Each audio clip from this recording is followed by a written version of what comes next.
ಅಶೋಕ್ ರಾಯ್ ಅವರು ನಿನ್ನೆ ಕೆಪಿಸಿಸಿ ಅಧ್ಯಕ್ಷ ಡಿ ಕೆ ಶಿವಕುಮಾರ್ ಅವರು ಕಾಂಗ್ರೆಸ್ ಭವನ್ ಭೂಮಿ ಪೂಜೆಗೆ ಹೋದ ಸಂದರ್ಭದಲ್ಲಿ ಭೂಮಿ ಪೂಜೆಯನ್ನು ನೀವೇ ಮಾಡ್ತಾ ಇದ್ರಿ, ಇನ್ನು 6 ತಿಂಗಳಲ್ಲಿ ನೀವೇ ಇದನ್ನ ಸಿಎಂ ಆಗಿ ಇದು ಲೋಕಾರ್ಪಣೆ ಮಾಡಿದ್ರಿ ಅಂತ ಹೇಳಿದ್ರೆ ಏನ್ ಹೇಳ್ತೀರಿ ಸರ್?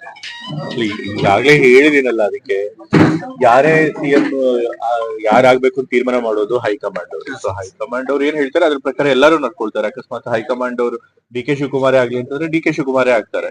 ಬಟ್ ಈಗ ಸದ್ಯಕ್ಕೆ ಹೈಕಮಾಂಡ್ ಅವ್ರು ಏನು ಹೇಳಿಲ್ಲ.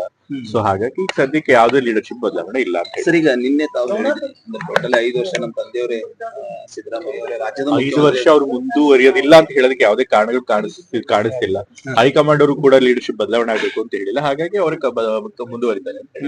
ಸರಿ, ಡಿ ಕೆ ಅವರು ನಿಮ್ ಹೇಳಿಕೆ ಕೌಂಟರ್ ಕೊಟ್ಟರು. ಯತೀಂದ್ರ ಅವ್ರೇನ್ ಹೈಕಮಾಂಡ್ ಇದ್ದಾರ, ಅವ್ರು ಹಿಂಗೆ ಏನ್ ಹೇಳ್ತಾರೆ sir?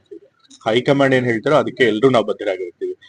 Siddaramaiah ಅವರಾಗ್ಲಿ, D K Shivakumar ಅವರಾಗ್ಲಿ ಅಥವಾ ನಾನಾಗ್ಲಿ ಎಲ್ಲರೂ ಕೂಡ ಹೈಕಮಾಂಡ್ ಏನ್ ಹೇಳ್ತಾರೋ ಅದಕ್ಕೆ ಬದ್ಧರಾಗಿರ್ತೀವಿ. ಅವ್ರು ಹೇಳೋದು ಸರಿಯಾಗಿ. ಸರಿ, ಸಿದ್ದರಾಮಯ್ಯ ಅವ್ರದ್ದು ಅವ್ರದೇ ಆದಂತ ಒಂದು ವ್ಯಕ್ತಿತ್ವ, ಕ್ಲೀನ್ ಇಮೇಜ್, ರಾಜ್ಯ ರಾಜಕಾರಣದಲ್ಲಿ ಅಂತ ಸಿಎಂ ಯಾರು ನೋಡಿಲ್ಲ, ಎಲ್ಲ ಶಾಸಕರ ಅವ್ರ ಬೆಂಬಲ ಇದೆ ಸರ್. ಅಂದ್ರೆ ನಿಮ್ದು ಈಗ ರಾಜ್ಯ ಯಾವ ರೀತಿ ಅಭಿವೃದ್ಧಿ ಪಥದಲ್ಲಿ ನಡೀತಾ ಇದೆ, ಸಿದ್ದರಾಮಯ್ಯ ಅವರು 5 ವರ್ಷ ಸಿಎಂ ಇರ್ತಾರ ಅಂತ ಯಾವ ರೀತಿ ಒಂದು ಕಾನ್ಫಿಡೆನ್ಸ್ ಇದೆ ಸರ್ ಎಲ್ಲರೂ ನೀವು ಸೇರಿದ್ರೆ ಶಾಸಕರ? ಈಗಾಗಲೇ ಹೇಳಿದ್ನಲ್ಲ, ಈಗ ಹೈಕಮಾಂಡ್ ಅವ್ರೇನ್ ಬದಲಾವಣೆ ಆಗ್ಬೇಕು ಅಂತ ಹೇಳಿಲ್ಲ.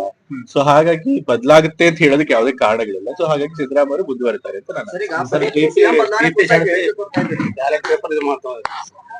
ಹೌದು, ಬ್ಯಾಲೆಟ್ ಪೇಪರ್ ಅಲ್ಲಿ ಎಲೆಕ್ಷನ್ ಮಾಡೋದೇ ಸರಿ. ಯಾಕಂದ್ರೆ ಇವಿಎಂ ಬಂದಾಗಿದ್ದಾನು ಎಲೆಕ್ಷನ್ ಪ್ರಾಸೆಸ್ ಬಗ್ಗೆ ಬಹಳಷ್ಟು ಅನುಮಾನಗಳಿರ್ತದೆ. ಬಹಳಷ್ಟು ಜನ ಅದ್ರ ಬಗ್ಗೆ ಆರೋಪ ಮಾಡ್ತಾ ಇದ್ದಾರೆ. ಸೊ ಹಾಗಾಗಿ ಅಷ್ಟೊಂದೆಲ್ಲ ಅನುಮಾನ ಇದ್ದಾಗ ಬ್ಯಾಲೆಟ್ ಬಾಕ್ಸ್ ನಲ್ಲಿ ಎಲೆಕ್ಷನ್ ಮಾಡೋದೇ ಸೂಕ್ತ ಅನ್ನೋದು ನನ್ನ ವೈಯಕ್ತಿಕ ಅನಿಸಿಕೆ.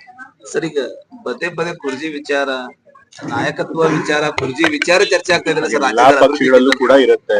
ಎಲ್ಲಾ ಪಕ್ಷಗಳಲ್ಲೂ ಕೂಡ ಮುಖ್ಯಮಂತ್ರಿಗಳಾಗ್ಬೇಕು ಅಂತ ಬಯಸೋರು ಬೇಕಾದಷ್ಟು ಜನ ಇರ್ತಾರೆ, ಮತ್ತೆ ಆ ಸ್ಥಾನಕ್ಕೆ ಅರ್ಹರು ಬಹಳ ಜನ ಇರ್ತಾರೆ. ಸೊ ಹಾಗಾಗಿ ಅವ್ರು ಹೇಳ್ತಾನೆ ಇರ್ತಾರೆ. ಸೊ ಅದೆಲ್ಲಾ ಪಕ್ಷಗಳಲ್ಲೂ ಇರೋದು, ಎಲ್ಲಾ ಸರ್ಕಾರಗಳಲ್ಲೂ. ನಮ್ಮ ಪಕ್ಷ ಏನ್ ಅದರಿಂದ ಹೊರತಾಗಿಲ್ಲ.